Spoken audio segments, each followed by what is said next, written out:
इस देश के संविधान की रक्षा करनी है। अगर ज्ञानेश्वर जी के प्रति हमें श्रद्धांजलि अर्पित करना है तो इस देश के संविधान को बचाना होगा।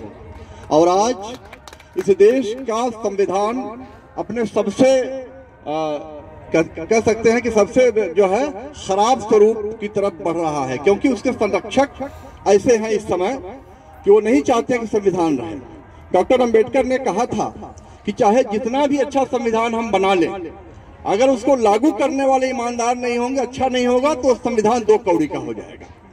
तो दुर्भाग्य से आज जिनके हाथों में संविधान की रक्षा का दायित्व है, उनसे गई गुजरी व्यवस्था भारत में क्या पूरी दुनिया में कहीं नहीं है। आज संविधान तार तार हो रहा है।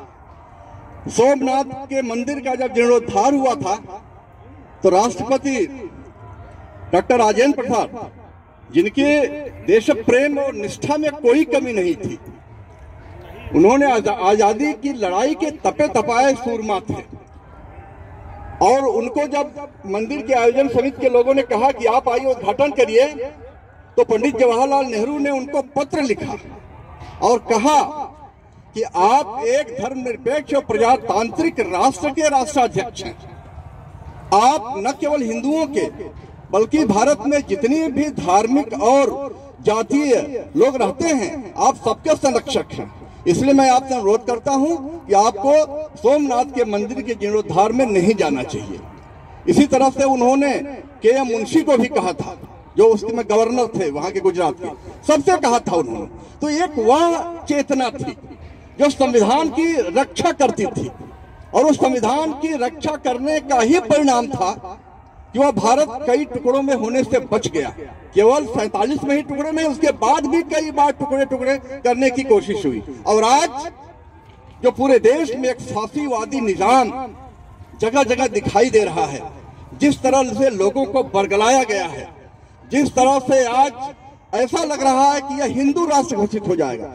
अरे हिंदू राष्ट्र तो यहाँ दिखाई दे रहा है। हिंदू धर्म का जो प्रस्फुटन तो इस रेती पर दिखाई दे रहा, त्रिवेणी के, जहां पर कोई उन्माद नहीं है और लाखों लोग यहाँ पर बैठे हुए हैं, लाखों लोग यहाँ पर संगम के किनारे हैं। यह हिंदुत्व का प्रस्फुटन है, यह हिंदू धर्म की चेतना है, यह हिंदू धर्म के प्रति लगाव है, जो इस 5-7 डिग्री के तापमान में न केवल इस वर्ष बल्कि हजारों वर्षों से लोग यहाँ पर आते हैं और त्रिवेणी में स्नान करके अपनी भावनाओं को प्रकट करते हैं। यह हिंदुत्व है, यह हिंदू धर्म है। और हिंदुत्व की बातें जो कह करके आज पूरे देश में जो तार तार हो गई, न केवल संवैधानिक प्रमुख को वहां जाना नहीं चाहिए था, न केवल संविधान तार तार हुआ, बल्कि आध्यात्मिक स्वरूप और जो यहाँ का हिंदू धर्म के जो कर्मकांड का स्वरूप है वो भी तार तार हुआ है। आप सभी जानते हैं किस प्रकार से मीडिया ने सबको दिखा दिया है। ये जो मेन स्ट्रीम मीडिया है, ये तो इनकी मुट्ठी में है। ये गोदी मीडिया, जेबी मीडिया, जितने भी आप जो है नकारात्मक संज्ञाओं से इसको विभूषित करना चाहते हैं, सब कर दीजिए। लेकिन इसके बरक्स से एक सोशल मीडिया भी है जो हम लोगों की सहायक, हम लोगों की आवाज को उठा रही है।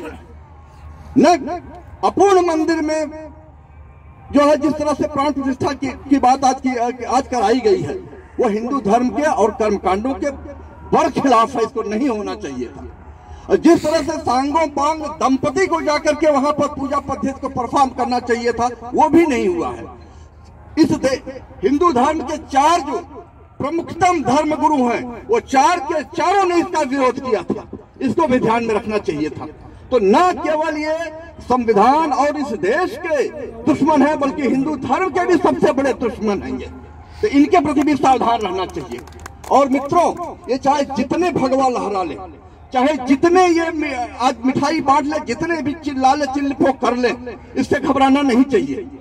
ये घबराना नहीं। जब आज भयभीत रहता है कोई व्यक्ति तो बहुत आडंबर करता है, जब कमजोर रहता है कोई व्यक्ति तो बहुत आडंबर करता है। यह भय और कमजोरी का द्योतक है।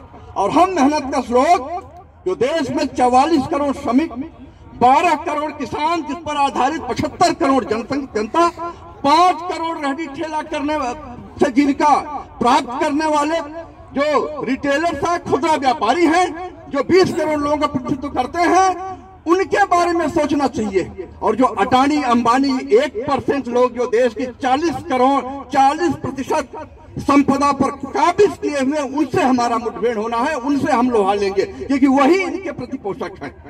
इन्हीं आह्वान के साथ कि आने वाले जो 3 महीने हैं हम तन मन धन से इकट्ठे हों। और देखिए जनता, जैसे डॉक्टर लोहिया कहते थे ना, सभी जानते हैं लोहिया के लोग ही यहाँ पर हैं। ज्ञानेश्वर जी से बड़ा उनका उत्तराधिकारी कौन हो सकता है, और आप लोग उनको याद कर रहे हैं तो फिर आप लोगों से ज्यादा जागरूक कौन हो सकता है। उन्होंने कहा जब सड़कें सूनी हो जाती है तो संसद आवारा हो जाती है। हमें राजनेताओं को भी अनुशासित करना है, अपने अपने पार्टियों के प्रमुखों को भी सचेत करना है। यह समय ऐसा है कि मिलजुल करके इस शैतानी निजाम को यहाँ से खारिज करो, वरना वह समय नहीं मिलेगा कि दोबारा चुनाव हो इस देश में। इन्हीं सब बातों के साथ मैं अपनी तरफ से, अपने संगठन centre of Indian trade union Sidhu की तरफ से, इलाहाबाद के अदबी समाज की तरफ से, इलाहाबाद के संयुक्त ट्रेड यूनियन की तरफ से ज्ञानेश्वर जी की स्मृति को प्रणाम करते हुए अपनी बात समाप्त करता हूँ। आप लोगों को साधुवाद देता हूँ इस परंपरा को लगातार जो कायम किए हुए हैं।